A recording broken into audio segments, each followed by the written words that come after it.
Bonjour, aujourd'hui je voudrais vous parler des évasions imaginatives, des obsessions, des désirs et en fait de la liberté. C'est un tout, c'est un point de vue qui va s'enchaîner et qui va vous montrer la cohérence de ça. Alors, nous nous projetons dans le futur parce que nous avons besoin d'anticiper, nous avons besoin de nous rassurer. On est inquiet de savoir qu'est-ce qui va se passer demain. On aimerait, et vous savez que c'est le rêve de l'humanité, de pouvoir prédire ce qui va se passer. On peut prédire ce qui va se passer d'un point de vue essentiel, pas d'un point de vue accidentel. Un point de vue essentiel, ça veut dire que si je suis en vanité, je vais m'attirer des ennuis. Si je suis en contrôle de moi-même, je vais m'attirer beaucoup moins d'ennuis. Alors, pour parler de cette projection dans le futur, il faut d'abord voir que tous les noumens, tous les objets du monde intérieur ont deux composantes, la composante représentation et la composante affect. Ça vient ne serait-ce que du fait qu'il y a deux organes, l'amygdale qui est une glande et le cortex cortex s'occupe de la représentation, l'amygdale s'occupe des émotions et c'est la conjonction des deux au niveau de l'hippocampe qui va former le souvenir. Diel parle du désir en tant que représentation et affect. Donc j'ai repris la formulation de Diel, mais on peut l'étendre à tous les objets du monde intérieur, des motifs, des actions, des excitations, des valorisations, des pulsions. On a bien à chaque moment les deux composantes. Alors, la représentation, ça peut être positivement la pensée projective. On va établir le plus objectivement possible un plan pour se dire si je ferme la porte, il fera moins froid, etc., etc. Mais, en général, nous sommes pris par le jeu d'évasion, le jeu imaginatif, qui va créer, qui est l'état dans lequel nous sommes, et sur lequel va se greffer une pensée affective.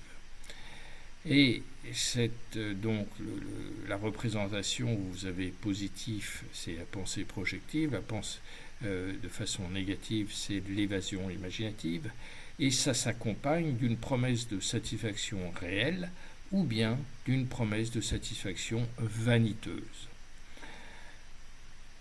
Notre psyché est déformée, elle n'est jamais purement objective. Si nous étions objectifs, ça se saurait, et nous avons en permanence des petites inobjectivités parce que nous avons des motifs pour ça et nous avions un état intérieur qui va biaiser les perceptions que nous avons et les représentations que nous faisons du monde extérieur. Donc, vous voyez le positif et le négatif, et on va voir, le but c'est d'arriver à être le plus objectif possible, et donc diminuer l'affect. Les désirs, parce que cette projection dans le futur est en fait le support de nos désirs, ont, comme je vous l'ai dit à l'instant, notre pensée est déformée et donc ils ont tous un côté exalté. La satisfaction vaniteuse promise devient une sorte d'incontournable, une sorte d'obsession.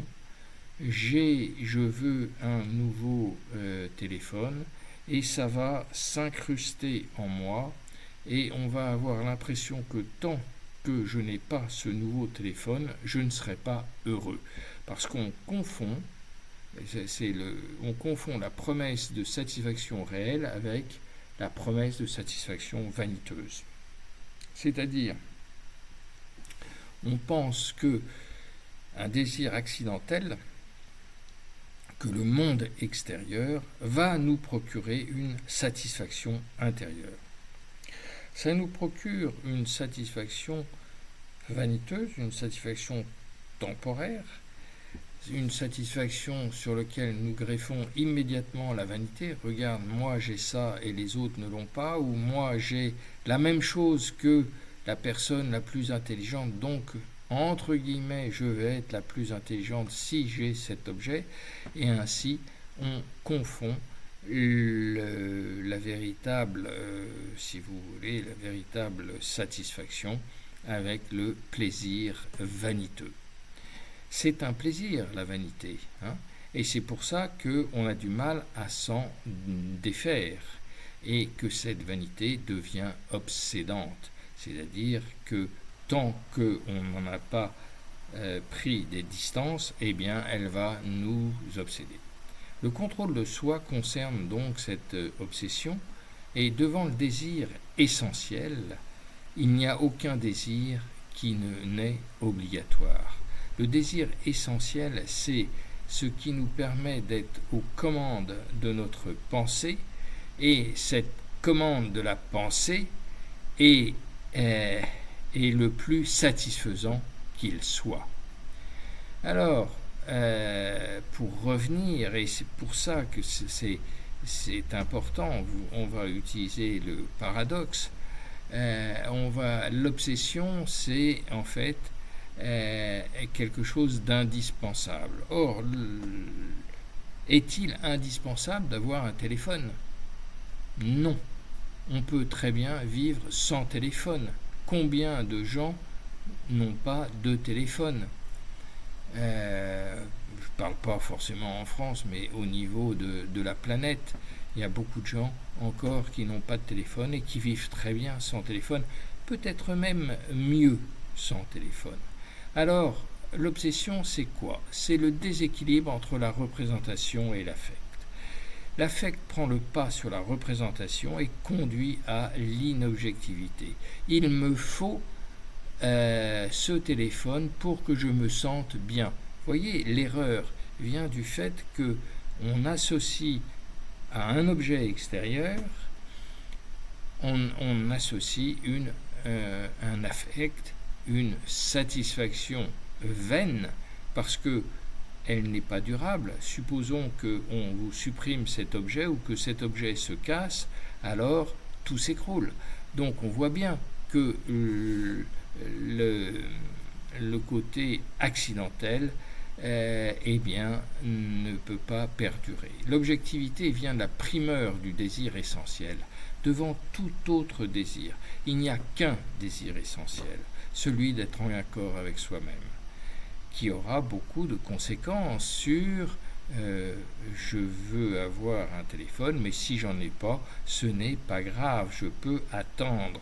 C'est la grande différence avec j'ai besoin d'un téléphone et sans ce téléphone, je ne serai jamais heureux. Donc, l'obsession, c'est quelque chose qui est indispensable, et quand quelque chose est indispensable, nous devenons esclaves de cette chose-là. Donc, pour ne pas être esclaves de nos désirs, du monde extérieur, eh bien, on va chercher la liberté. Et la liberté, c'est s'affranchir de nos désirs, nos désirs accidentels, et renforcer le désir essentiel qui procure cette légèreté intérieure, cette tranquillité, ce qui donne la vraie prévision l'élimination de l'inquiétude. Il est beaucoup plus important de ne pas être inquiet que de posséder un téléphone. Et si vous me rétorquez que grâce au téléphone, je pourrais prévenir mes parents ou avoir des informations de mes enfants, donc en croyant que c'est indispensable, eh bien non, c'est pas indispensable.